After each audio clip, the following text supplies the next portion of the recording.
George Soros नाम तो याद होगा ही आपको। भूल गए? अरे, हिंडनबर्ग रिपोर्ट तो याद होगी ही। वही जिसके आने के बाद अडानी के शेयर तबाह हो गए थे। इसी हिंडनबर्ग की रिपोर्ट के बाद जॉर्ज सोरोस का नाम चर्चा में आया था। हिंडनबर्ग रिपोर्ट की तरह एक और रिपोर्ट आने वाली है और इस रिपोर्ट को जो संस्था जारी करेगी उसके पीछे जॉर्ज सोरोस हैं। ये जॉर्ज सोरोस है कौन और ये भारत के पीछे क्यों पड़े हैं, बताएंगे आपको पूरी कहानी। आप देख रहे हैं एन एक्सप्लेनर। मैं हूं शिखा यादव। एक organised crime and corruption reporting project है, छोटे में ओसीसीआरपी।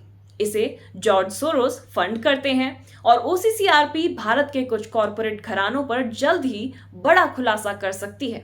हालांकि मीडिया रिपोर्ट्स में किसी भी कॉरपोरेट घरानों के नाम नहीं है, यानी कॉरपोरेट घरानों के नाम का खुलासा नहीं हुआ है कि किस कॉरपोरेट घराने पर रिपोर्ट आ सकती है। लेकिन ये साफ कहा गया है कि ये कॉरपोरेट घराने भारत के ही हैं जिनके बारे में खुलासा किया जाएगा।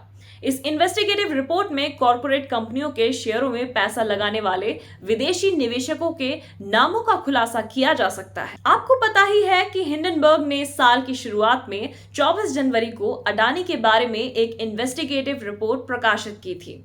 इस रिपोर्ट में अडानी पर शेयरों में हेर-फेर के आरोप लगाए गए थे।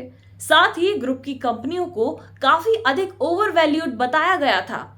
इसके बाद अडानी ग्रुप की कंपनियों के शेयरों में खतरनाक ढंग से गिरावट आई थी। इस रिपोर्ट ने भारतीय शेयर बाजार और नियामक संस्था सेबी को एक्सपोज कर दिया था। मामला सुप्रीम कोर्ट पहुंच गया और कोर्ट ने सेबी से जांच करने को कहा। गौतम अडानी ने हिंडनबर्ग के सभी आरोपों को खारिज कर दिया, लेकिन अडानी के शेयरों में गिरावट को पूरी दुनिया ने देखा।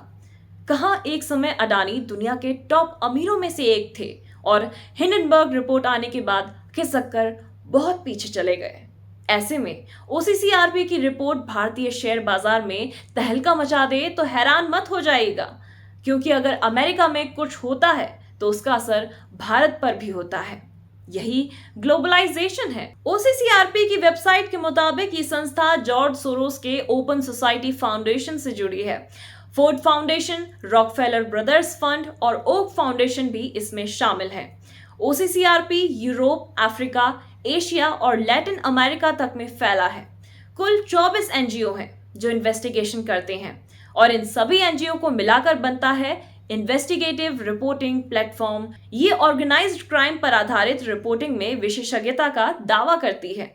ये अपनी रिपोर्ट को मीडिया के साथ मिलकर पब्लिश करती है। पीटीआई ने इस मुद्दे पर ओसीसीआरपी को मेल कर रिपोर्ट के बारे में जानकारी मांगी तो कोई जवाब नहीं मिला। अब आपको बताते हैं कि जॉर्ज सोरोस कौन है। हंगरी की राजधानी बुडापेस्ट में 12 अगस्त 1930 को पैदा हुए अमेरिकी अरबपति George Soros Soros fund management और open society university network Osun के प्रमुख हैं। सोरोस कई मंचों से भारत के प्रधानमंत्री नरेंद्र मोदी, पूर्व अमेरिकी राष्ट्रपति डोनाल्ड ट्रंप, रूस के राष्ट्रपति व्लादिमीर पुतिन और चीन के राष्ट्रपति शी जिनपिंग को तानाशाही की ओर बढ़ने वाला नेता कहते रहे हैं। भारत में नागरिकता संशोधन कानून और कश्मीर से आर्टिकल 370 हटाए जाने को लेकर सोरोस ने पीएम मोदी पर निशाना साधा था। हिंडनबर्ग की अडानी समूह को लेकर आई रिपोर्ट पर भी उन्होंने प्रधानमंत्री नरेंद्र मोदी से जवाब मांगा था। जॉर्ज सोरोस खुद को लोकतांत्रिक व्यवस्था का रखवाला कहते हैं। अमेरिकी राष्ट्रपति जो बाइडेन के साथ भी उनका दोस्ताना है और पिछले कुछ समय से जॉर्ज सोरोस ने अपनी निगाह भारत पर गड़ा रखी है। देखना यह है कि ओसीसीआरपी भारत के किस कॉर्पोरेट समूह को निशाना बनाती है। नरेंद्र मोदी के मित्रों, कुर्सी की पेटी बांध लीजिए, क्योंकि मौसम बदलने वाला है। अगर आप ये वीडियो YouTube पर देख रहे हैं तो हमारे चैनल को सब्सक्राइब करें और Facebook पर देख रहे हैं तो हमारे चैनल को लाइक करें, वीडियो को शेयर करें और अपनी प्रतिक्रियाओं से हमें अवगत कराएं। आप सबका शुक्रिया। नमस्कार।